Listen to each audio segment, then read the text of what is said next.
Profuse apologies, I got delayed by good 15 minutes almost. I will see to it that I don't repeat it next time. Om Namo Bhagavate Vasudevaya. Om Namo Bhagavate Vasudevaya. Om Namo Bhagavate Vasudevaya.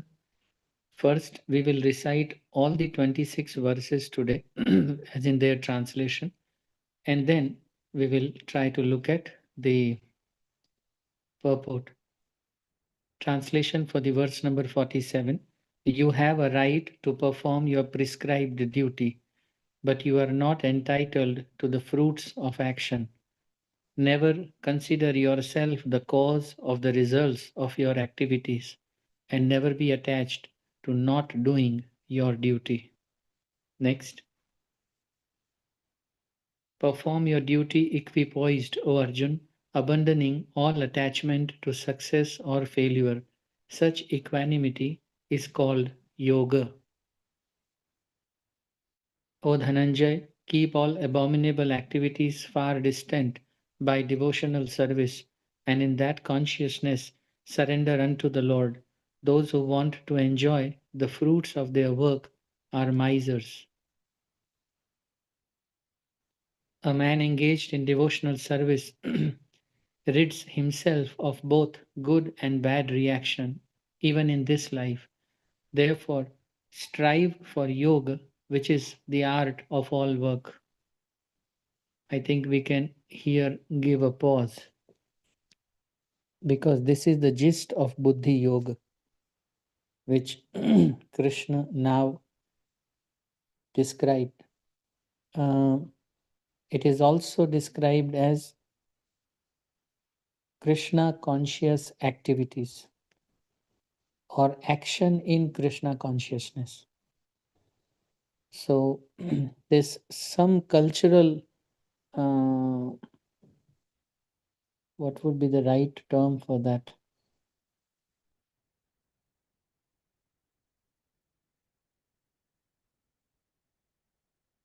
There is some, you know, linguistic standard that we need to set.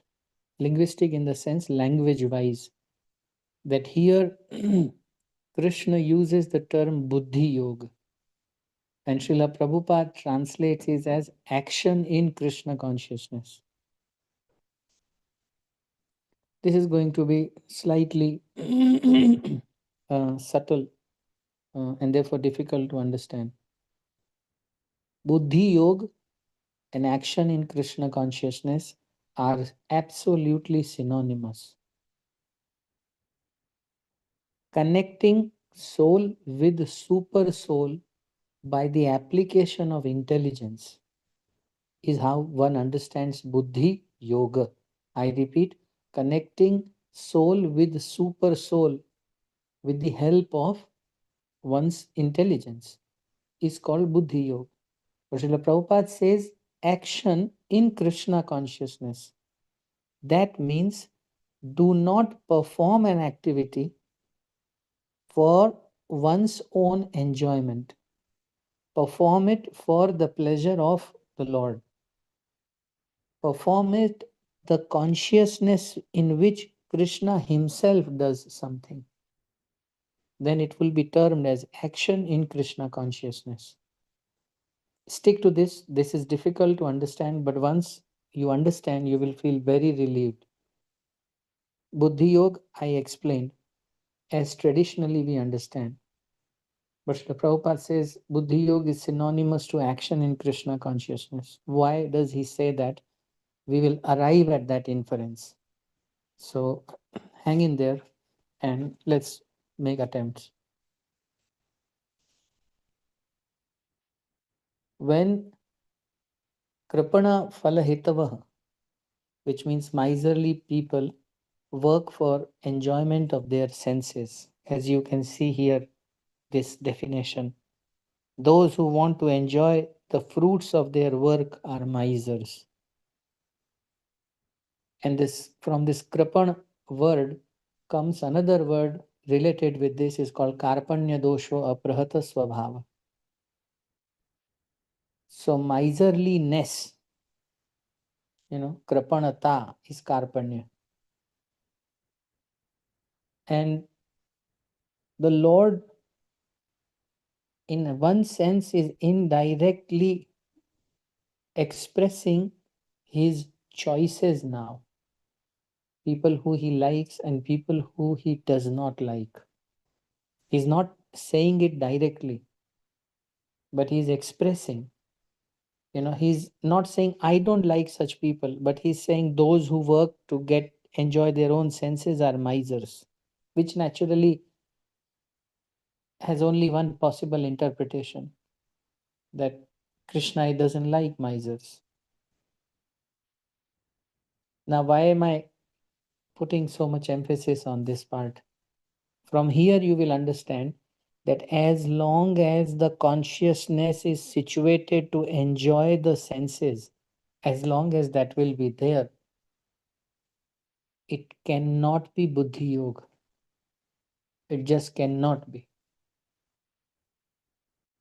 First, it would be to fill the belly, then to gratify the genitals, then to enjoy the relationships, then to enjoy the opulence, the prestige, all of those things. And all actions, therefore, the way we dress, the way we address, the way we eat, all of that is for one's own enjoyment. Now, dear devotees, let us accept mercy of Bhagavad Gita and take a leap jump in our consciousness. One part you understood. Action to enjoy is one part, which is our current consciousness. And he is saying karmanya vadhikarast, karmani iv adhikarate. If you break the word, if you break this sentence, he's saying you have a right to perform action. We think it's our duty to perform action. Krishna's choice of word is exactly opposite. He's saying, no, it's not your duty, it's your right to perform. It is your right to perform action. However, you are not entitled to the type of fruit you will get out of that action. Now, we have many a times discussed that how we are not the only one, demigods are there, who are supplying water, ether, air, fire, all of those things. And therefore, they also would act. Then nakshatra, then our own psychological setup, our tastes, our preferences. So we may want to die for something, but the whole thing is not making sense for our current setup. So we will not get it, though we may work towards it. So Krishna, therefore, he says it is your right to perform action, but you're not entitled to the fruits of the action. Look at how this got misinterpreted in the external world. Karm karo, phal ki chinta mat karo. Do your duty, don't worry about results. Everybody is confused because it is not possible. Someone has to explain kripana phalhetavah first. That consciousness is like fire burns, like air dries up.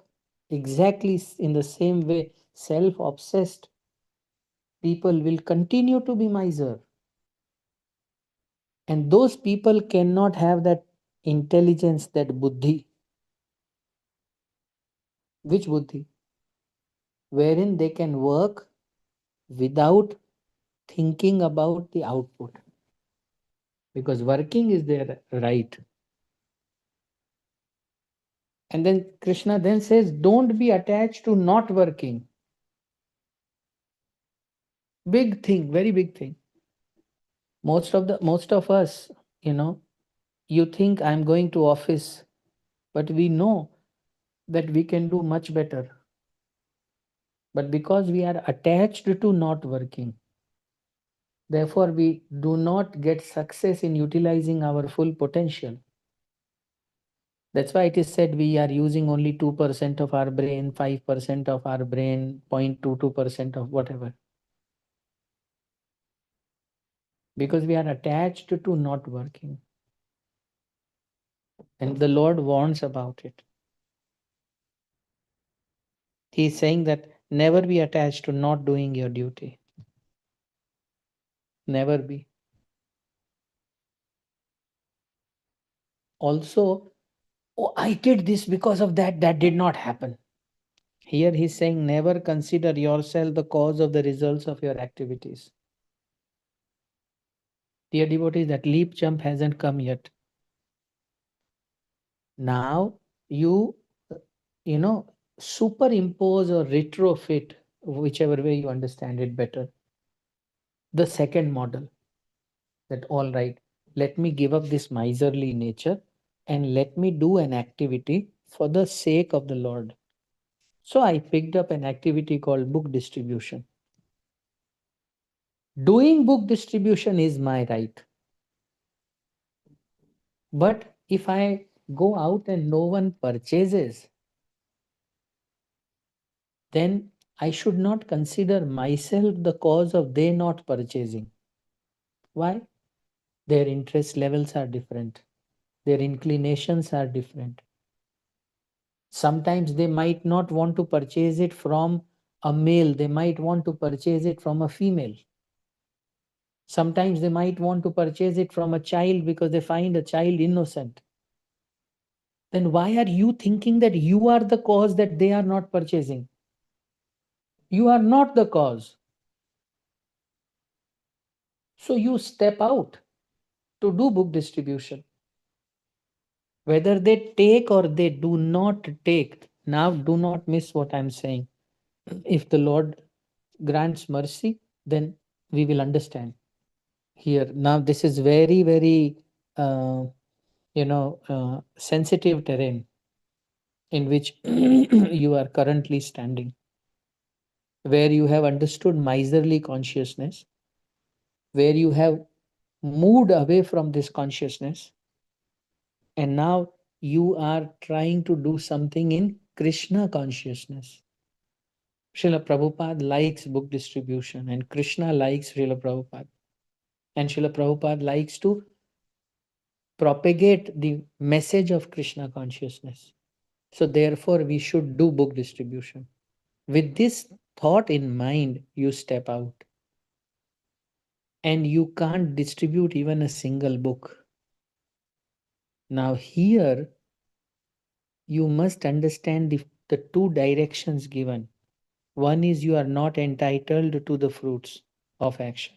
They may come the way you want, they may not come the way you want. Never consider yourself the cause of the results of your activities.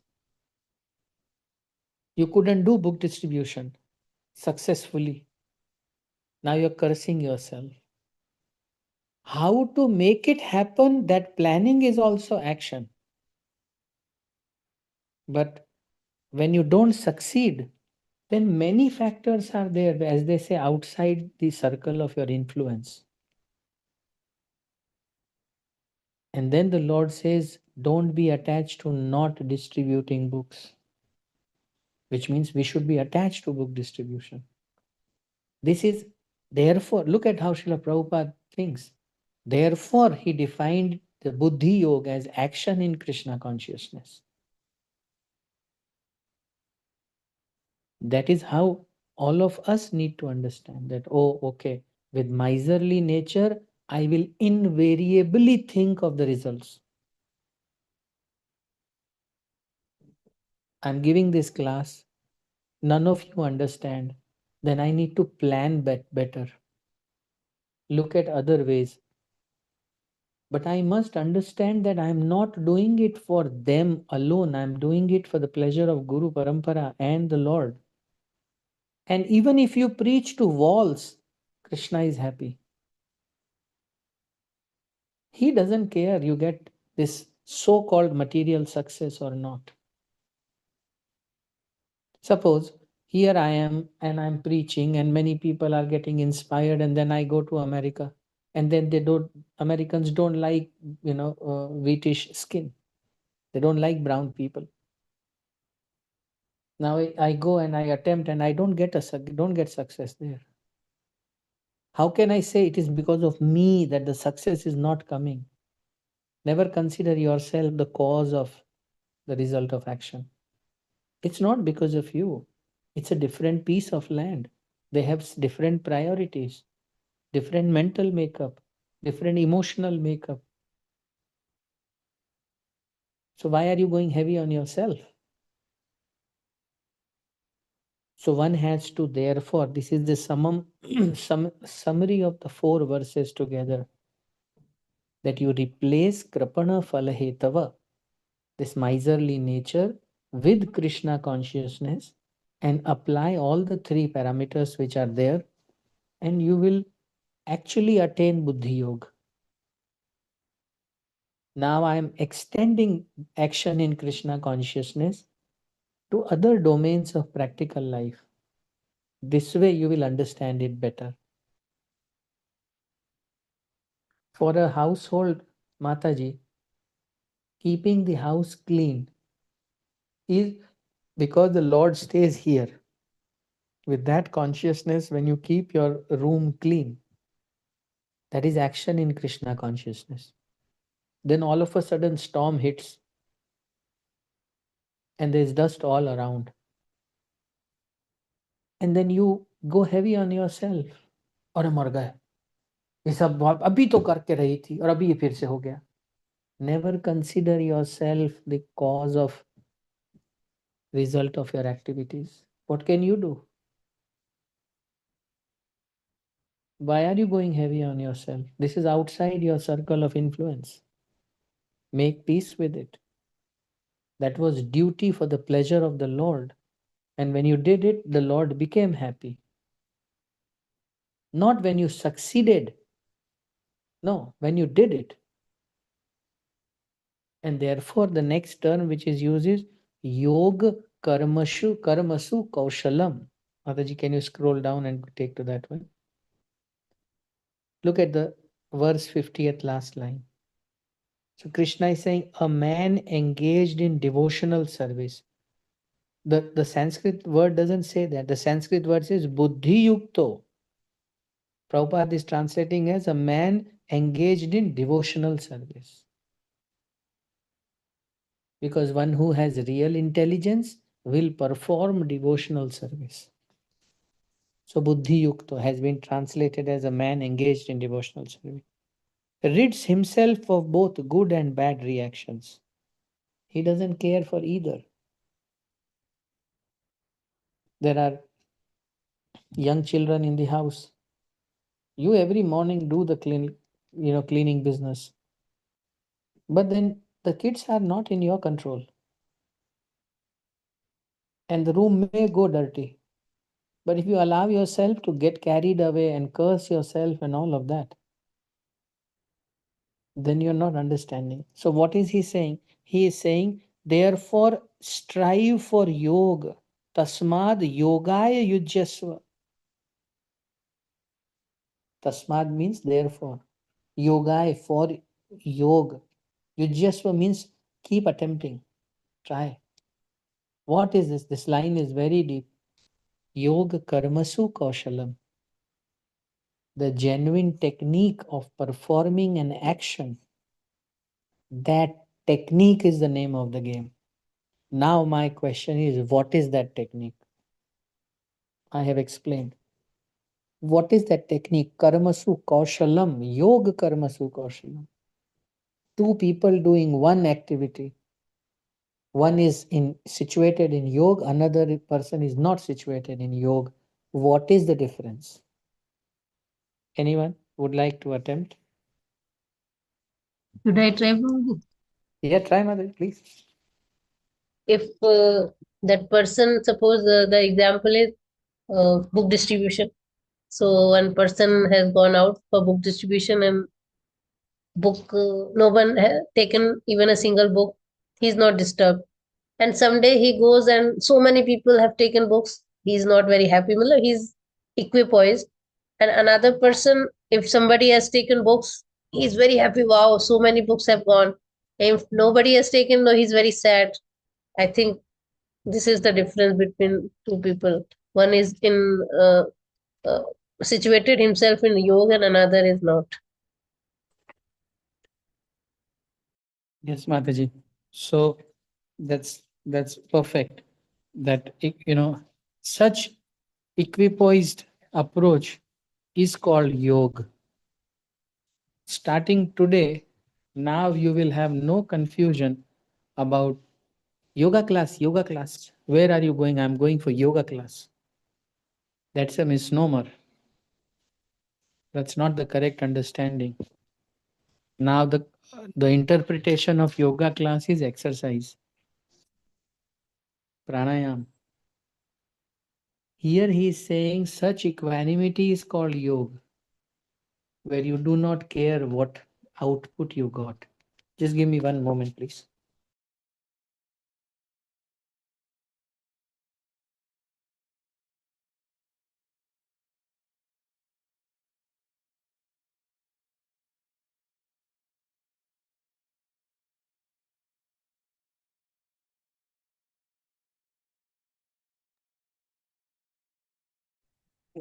Thank you for your patience.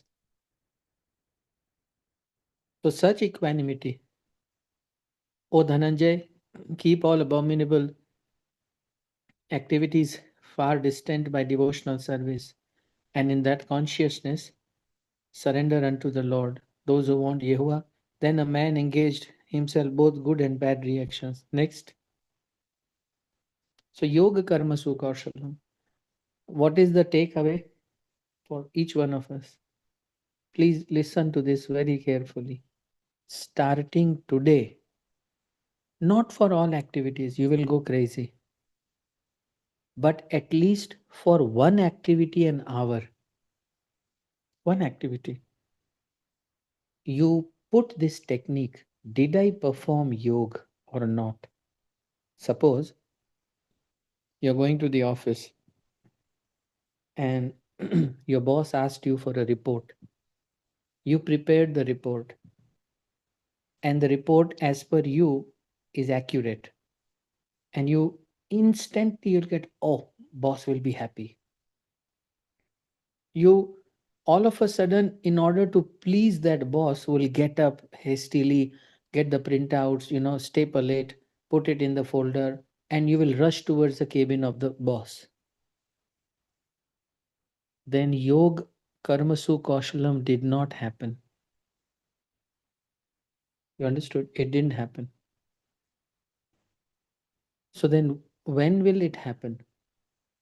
The moment you prepare the report, after that, pause for 2 minutes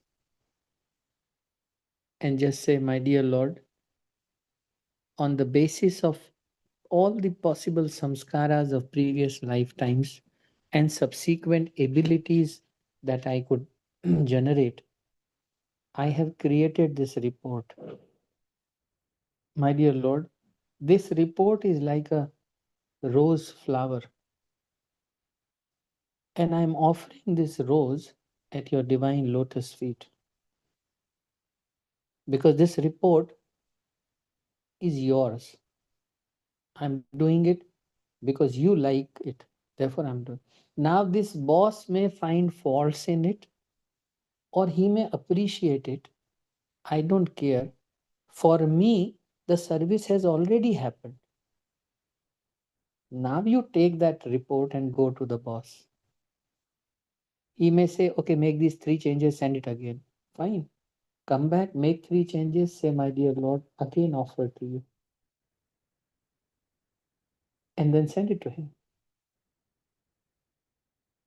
You have no idea. It works like a magic.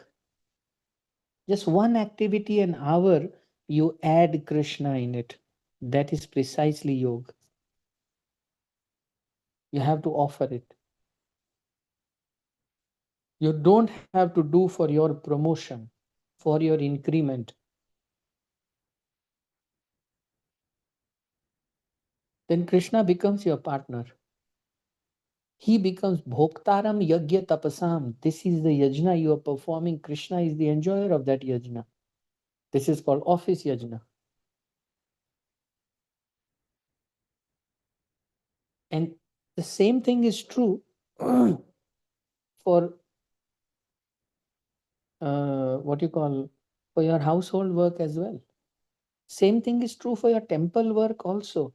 Do not be under a misconception that in temple yoga is being performed for every activity. No, no. Chances are higher that they will be performing yoga, but it is not necessary. Even sitting inside the temple premises, most of the activities would be of Kripana nature. They will be thinking about the food stuff which is being prepared and so on and so forth.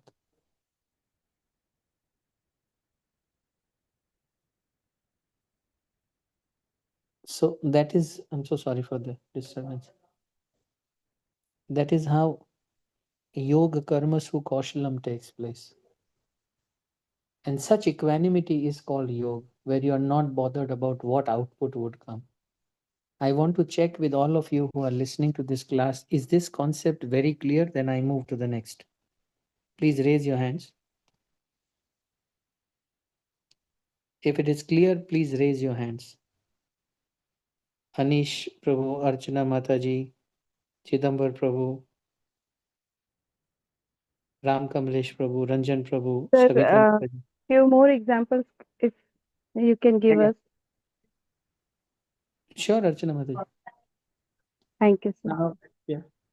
Every activity, for example, you are going to sleep for next 6 hours and you say, this body is the medium by which I'm going to perform japa meditation.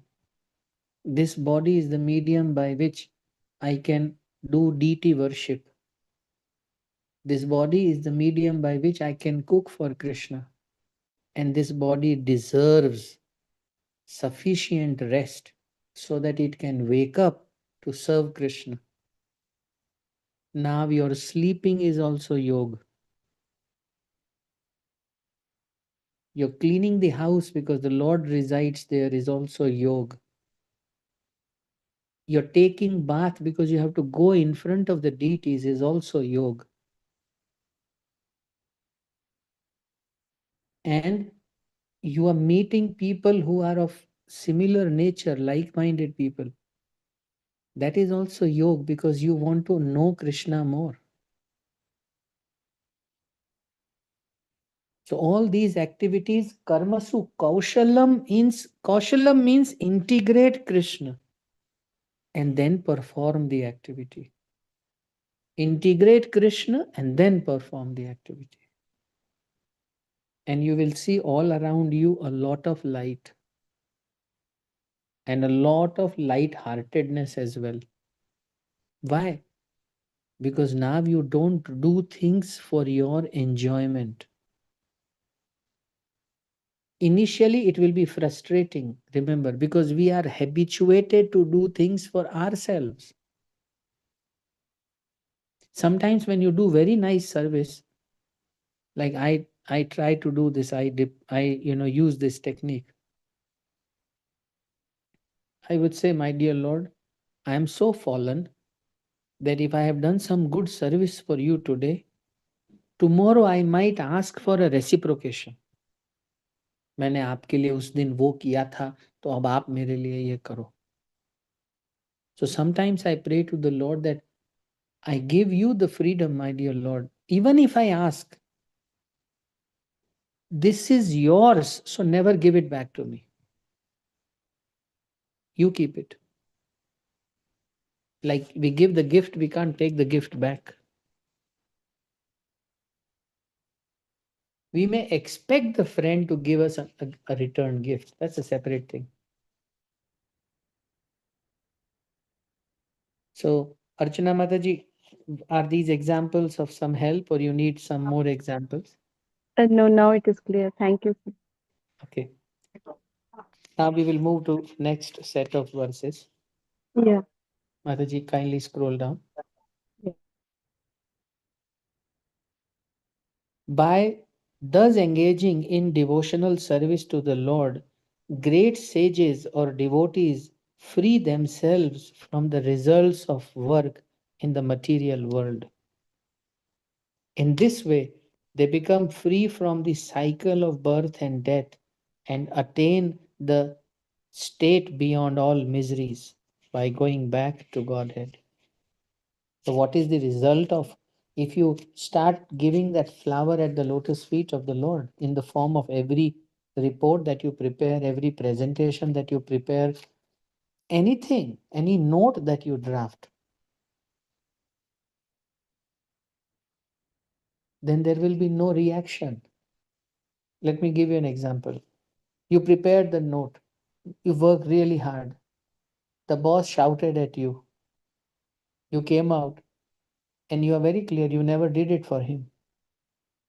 Then you only focus on the changes that he told you. You don't bother about his tone.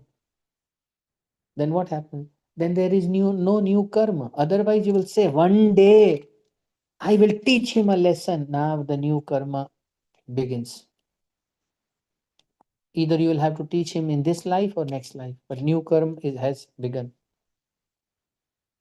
By thus engaging in devotional service of the Lord, a person frees himself from the reactions, and therefore the birth and death is not there, and therefore he transcends. This is Nishkam Karma. It's not even Nishkam Karma actually. It's it's a stage which is beyond Nishkam. In Nishkam, you are aloof towards the result. Here, you are doing it for Krishna. Therefore, it is called action in Krishna consciousness or Buddhi Yoga. Now, in my absence, when you will read it, you will not get confused. Otherwise, you would have gotten confused. Let's move to the verse number 52. When your intelligence has passed out of the dense forest of delusion, you shall become indifferent to all that has been heard and all that is to be heard. Dense forest of illusion. And when your intelligence has passed out of, what is this dense illusion? Oh, my girlfriend is coming tonight. I need to. Yes, please. Prabhuji, Maya. Hmm. That's Go a ahead, Mataji. Ask. that's a dense forest of delusion, Maya. It is Maya, but one has to understand it with examples. Okay.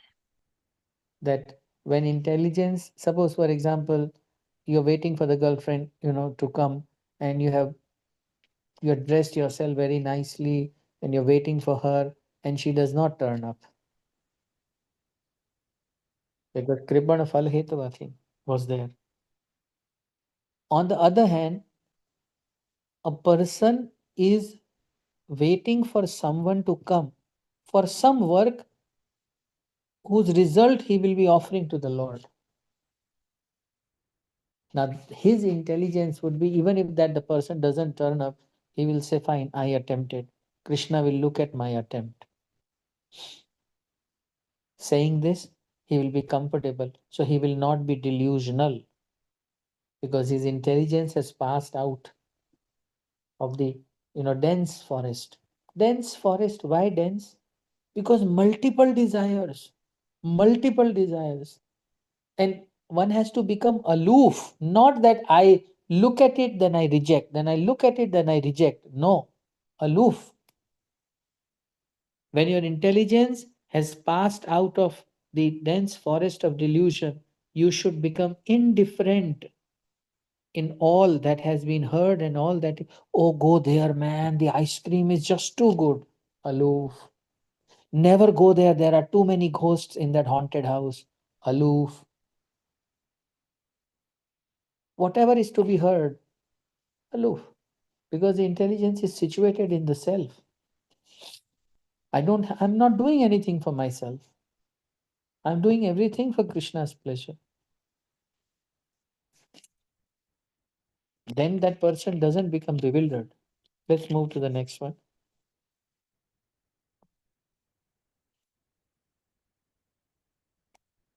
When your mind is no longer disturbed by the flowery language of the Veda, and when it remains fixed in the trance of self-realization, then you will have attained the divine consciousness. There is no recurrence.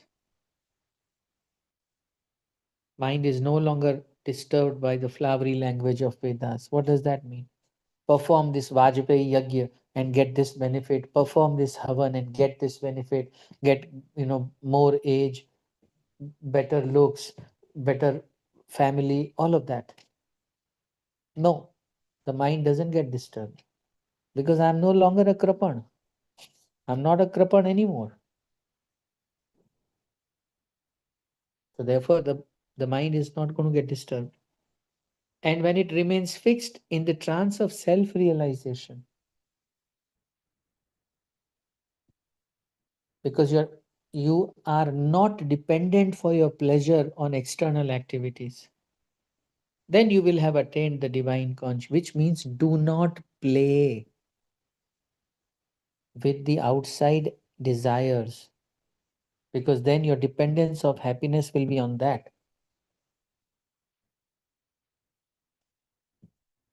And sometimes you will enjoy, sometimes you will suffer. What can we do? Please move to the next. Arjun said, "O Krishna, what are the symptoms of the one whose consciousness is thus engaged in transcendence? How does he speak? And what is his language? How does he sit? And how does he walk?" From here, Krishna will talk about the person who is fixed in his consciousness, and therefore he is called Sthita Prajna. Very, very significant word, Sthita Prajna, situated. What is this? What does that mean? When he gets up, he knows he is the soul. When he walks, he is aware that he is the embodied soul. He is a soul covered by a body. When he eats, even then he is aware. What is this awareness? That I am not this body, I am sitting inside this body. With my power, this body is acting. But one day this body is bound to wither away. And therefore, I should be ready. I'm not dependent. So while walking, sleeping, eating, 24/7, he is aware that he is not the body. That is called self-realization. You realize that you are the soul. So now the symptoms of Sthita Prajna will be described. So you have understood Buddhi Yoga and you have also understood Sankhya Yoga. Tell me, what is the difference? The person who answers this question will get 1100 rupees as a prize from my side.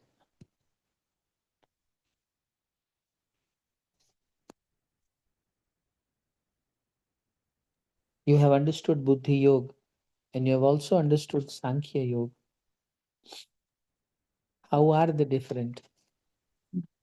Prabhuji, Sankhya Yoga is to understand the soul and this material world analytically. Analytically, we understand the soul and the nature of the soul and nature of the world we understand. Okay, but Buddhi Yoga, like action in Krishna consciousness, what Prabhupada said. In the sense, see, if we understand that we are soul and this is this world, so we should strive to go to super soul. I think maybe in a long run. Answer सही जाता जाता घूम गया, 1100 रुपए गए. Anybody else? सही जा रहे थे. जैसे ही हम बुक को भूल के और अपनी रूटीन इंटरप्रिटेशन को की शरण लेने लगेंगे ना, आंसर में एरर आ जाएगी. नाइस अटेम्प्ट माता जी. Anyone else? Can I try? Yeah, by all means. If you want 1100, please try. I'm Okay. just kidding.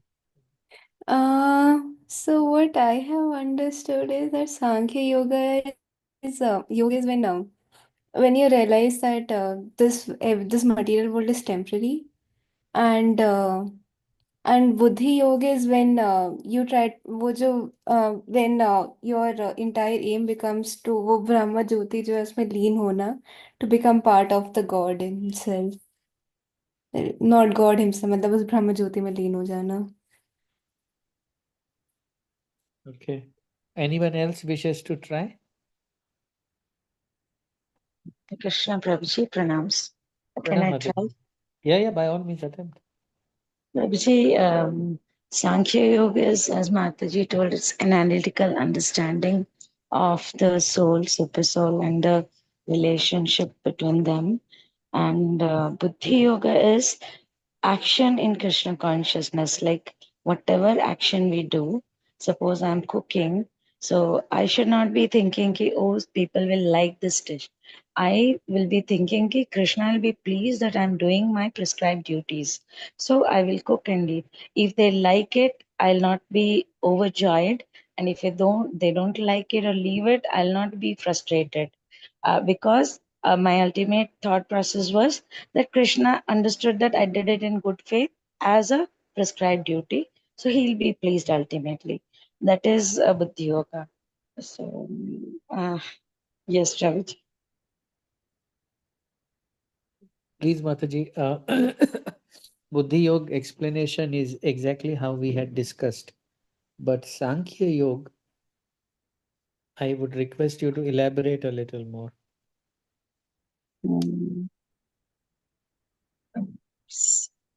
Sankhya Yoga is, no, Prabhuji, can't elaborate. No Sorry. problem.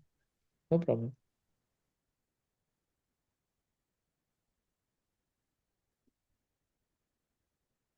आगे purport में, as in Srila Prabhupada would explain how there's one step and then there is another step, and how in the next step the previous step is already included.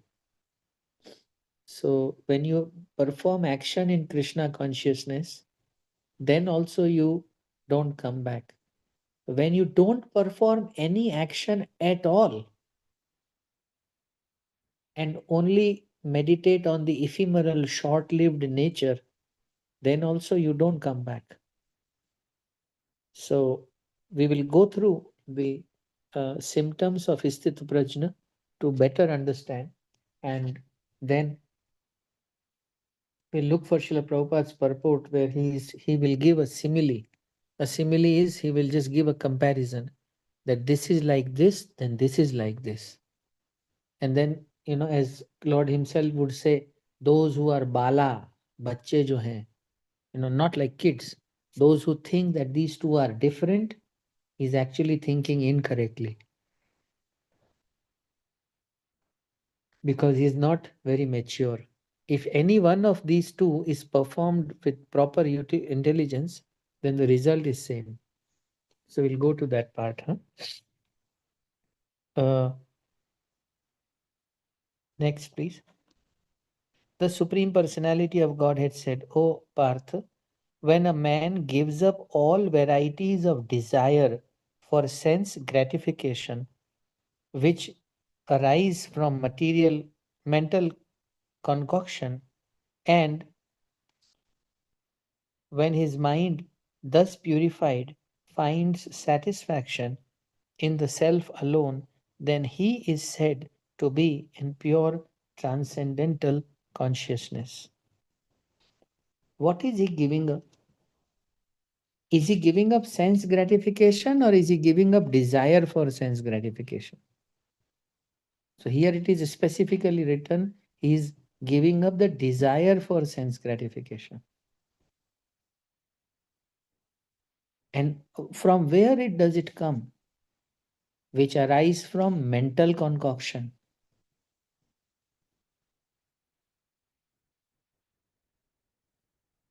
When you watch cinema, the lights are switched off, you're only focusing there, and you know all of that is incorrect, but you relish. All of that is mental concoction. All of that. So there will be a hero and a heroine and a villain and a village and a this and a that. All of that is a pure mental concoction. Similarly, what we are doing is also mental concoction. And with this mental concoction, we are creating short-lived physical reality. And once that reality gets over, we either hanker for it, or we, you know, just feel, oh, I finally got rid of it.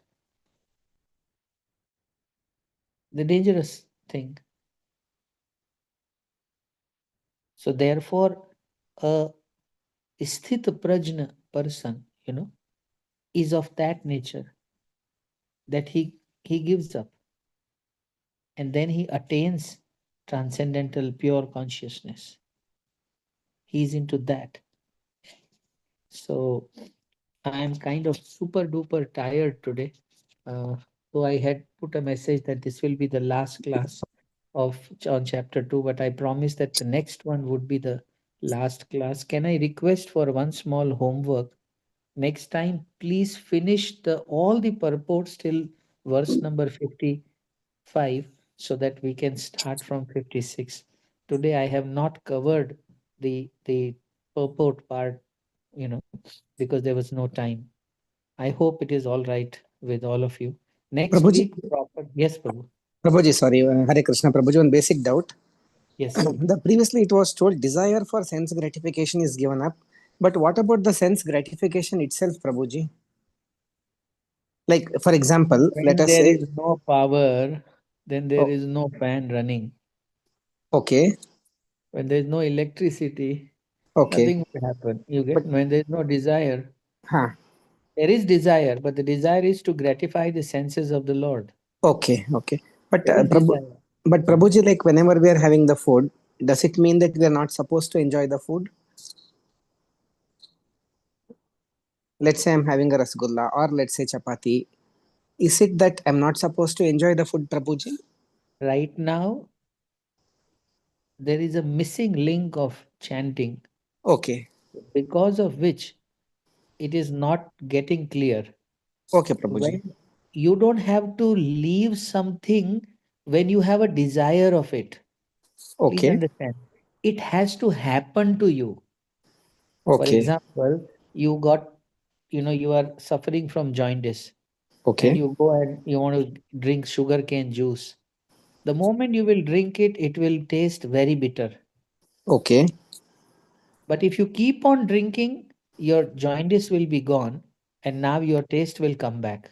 okay, Similarly, when due to the process of chanting, gradually the disinterest would arise, okay, and then Prabhuji. you will give up. So, like, by the Lord's grace and causeless mercy, I don't feel any urge to eat anything after 6. Okay. Nothing at all. I'm common, normal. Mm-hmm. You can invite me, I can sit there while you all eat, and I'll be Okay. fine. It's all mercy. Okay. But I couldn't have done it 10 years back Okay. because I wasn't ready for it. Okay. Maybe by the Lord's grace, going forward, it will get even better. Okay. So we have to wait for that to happen to us, and Okay. wait in the sense, keep following the process, Okay. and you will reach to that. So Okay. desire, by the effect of chanting, Okay. will automatically die down. Okay. And the But desire to serve Krishna will become intense. okay. But Prabhuji, just sorry, just No, extension of the same doubt. Let us say, like I myself don't like to go and have a rasgulla, but if somebody gives, I enjoy it and taste it. Is it wrong? Like Prabhu, whenever we go for a party or something like that, I myself I don't go and buy a rasgulla and eat. But let's say somebody Prabhu, offers it what as a is, because you are afraid that the relationship might, correct. become sour, so you are Okay. accepting it. Then Okay. then your desire of sense enjoyment has shifted from rasgulla to relationship. Okay. So you are bound with now a new rope. not the rasgulla. Relationship. Correct. So then you have to change that desire. So Okay. individual desires you can't focus on. Hare Baba, Okay. you suppose flush the water in the room. The water will go everywhere. You understand? All desires will be out. Similarly, when Hare Krishna Mahamantra reaches the region of the heart, it just goes everywhere and works on your different desires and convert them into Krishna conscious desires. Then what you do for the pleasure of the Lord. And Okay. it's a very long process, Prabhu. It's 2-3 decades process. Okay, Prabhuji. I Thank you, think Prabhuji. thank you very much, Prabhu. And thanks to all you devotees for joining in. Next week, Krishna willing, I'll be more punctual and we will finish this chapter. Yeah. Okay, Thank thank you. you, Prabhuji. Hare Krishna, Prabhuji. हरे कृष्णा धन्यवाद प्रणाम Shri Krishna Dandavat. चंद्र भगवान की जय श्री कृष्ण चैतन्य महाप्रभु उनके पार्षदों सहित उनकी जय श्रीमद् भगवद गीता की जय श्री अर्जुन की जय श्री प्रभुपाद की जय श्री गुरु महाराज की जय निताई गौर सीतानाथ प्रेमानंदे हरि हरि हरे Hare Krishna Hare Krishna. Thank you. Hare Hare Krishna, Krishna, Prabhuji. Prabhuji. Pranam. Thank you so much. Pranam, Hare Prabhuji. Krishna. Pranam to everyone. Hare Krishna, Prabhuji.